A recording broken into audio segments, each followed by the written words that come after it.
क्षीरसागर, सोलापूर व धाराशिव जिल्ह्यातून 2 वर्षाकरता तडीपार सतीश सुधीर क्षीरसागर वय वर्ष 32 राहणार न्यू बुधवार पेठ सोलापूर याच्या विरुद्ध सन 2012 ते 23 या कालावधीमध्ये गैरकायद्याची मंडळी जमा करून दंगा करणे, जीवे ठार मारणे, नागरिकांना शिवीगाळ व दमदाटी मारहाण करून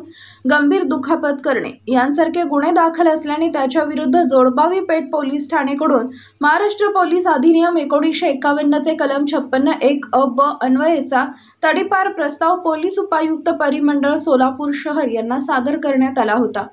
सदर प्रस्तावाच्या अनुषंगाने विजय कबाडे पोलीस उपायुक्त परिमंडळ सोलापूर शहर यांनी कारवाई करून त्यांच्याकडील तडीपार आदेश क्रमांक 812/2024 दिनांक 22 मार्च 2024 रोजी इसम सतीश सुधीर क्षीरसागर वय वर्ष 32 राहणार न्यू बुधवार पेठ सोलापूर या सोलापूर जिल्हा व धाराशिव जिल्हा येथून 2 वर्षाकरता दिनांक 25/3/2024 रोजी तडीपार केले। त्यास तडीपार केल्यानंतर निगडी पिंपरी चिंचवड इथे सोडण्यात आलेला आहे। आमच्या लोक जनसेवा चॅनलला लाईक करा, शेअर करा, सबस्क्राईब करा।